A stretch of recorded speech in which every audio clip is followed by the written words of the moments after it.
Welcome to this week's Rogers McHugh YouTube video. In this week's episode, I'm going to tell you how to become financially free. Let's go! Welcome to this week's Rogers McHugh YouTube video. In this week's episode, I'm going to tell you how to become financially free. A little bit of a trite headline really. It follows on from an episode that we did a couple of weeks ago in regards to the problems that come with being financially free, effectively being successful in recruitment. And this has got me thinking, because one of the things that I'm asked quite a bit by trainee consultants coming into the business or that we interview is what tips would you give somebody starting out? So I thought I'd put together 3 tips that I think are worth considering when you're getting into recruitment. And this is a little bit different because it's not necessarily about the skills that you need in terms of the business development and that kind of thing. It's a little bit different to that. It's more of a, I suppose, a personality trait rather than an actual skill. So the first thing that you need is patience. Recruitment is very much a contact sport. It's about who you know rather than what you know to a degree. And you're not going to start in recruitment on day one and start earning a fortune. It takes time. I always liken it to the analogy of a snowball. When you start off building a snowball, it's really small. Obviously, the more you roll it, the more snow it gathers, the bigger the snowball gets. And that is very much the same within recruitment. You don't go into recruitment on day one and hit the ground running, have loads of clients, loads of candidates, loads of relationships. It takes time to build it. And I think one thing that I find from a lot of people that I've worked with in the past, that have worked here, that I've spoken to, they don't have that patience. They want they want everything now. They're the type of people that go out, plant seeds, come back the next day and say, "Where's my tree?" Well, it takes time for that tree to grow. You've got to water it. There's got to be enough sunlight. It's got to be in the right kind of soil. And it's the same with recruitment. You've got to plant the seeds and then you've got to nurture those. You can't just expect it all to happen overnight. And people get disheartened by that because you're teaching them how to do business development.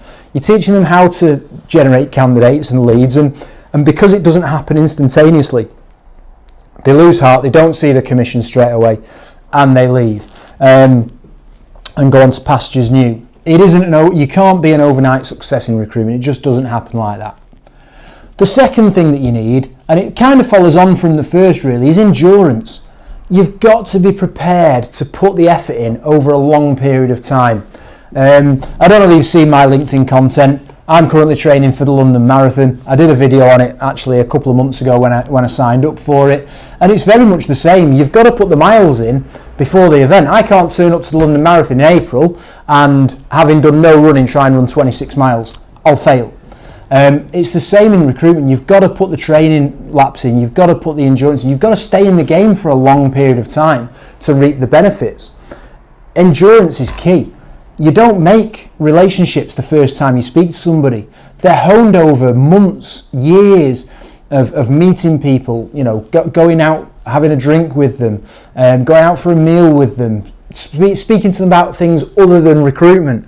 It takes a long time to build those relationships and get the people to like you and trust you and want to work with you. We've got people in the business that have been in recruitment 10 years, 20 years, and over that time they've built fantastic relationships with people. But that wasn't built in month one of their employment or their recruitment career. They've endured the bad times, they've had endurance, they've endured the good times, they've driven themselves forward, they've worked in the industry for a long time, they've got some fantastic relationships now. Like I say, that comes from time, so you've got to have endurance. Again, in year one, don't expect to be the perfect biller, because year one, you're just planting the seeds and starting to nurture them. It's then year two when things start to grow, you can see the little seedlings developing and things start to happen. So patience and endurance. And the last one, trait number 3 if you like, is persistence. You've got to have persistence. You've got to be doing the job all the time, every day of the week, every month of the year, and you've got to be doing every aspect of the job. You've got to, if you're a 360 biller, you've got to be speaking to candidates, generating leads, speaking to clients, going visiting clients, updating your knowledge of the market, putting your social media, your LinkedIn content out there, going to trade shows, going to seminars. You've got to constantly be doing all elements of the job, because if you don't, you get the boom and bust. You've either got loads of jobs and no candidates, or loads of candidates and no jobs, and the market will dictate how that goes in any event. You know, if you're in a recession, the likelihood is you're going to have loads of candidates and not many jobs. If you're in a boom period and a candidate short market, then you're going to have loads of jobs and not many candidates. So it's vitally, and if we didn't have those peaks and troughs in the market, there wouldn't really be a need for recruitment consultants. If the market was forever at an equilibrium and there was just enough candidates for the jobs that we had, recruitment consultants wouldn't exist.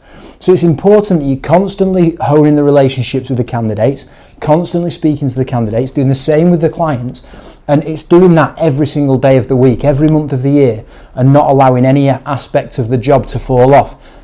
Because if it does, then your billings will suffer from that. If you spend a month filling jobs that you've got, if you're a perm biller, and for a full month you've got loads of jobs on, you do no sales, you don't bother building any relationships with any clients, and all you do is speak to candidates, the next month when you've filled those jobs, you're going to have no jobs. So it's about persistence, but not just persistence around doing the job, it's around doing the whole job all of the time. So, quick one this week.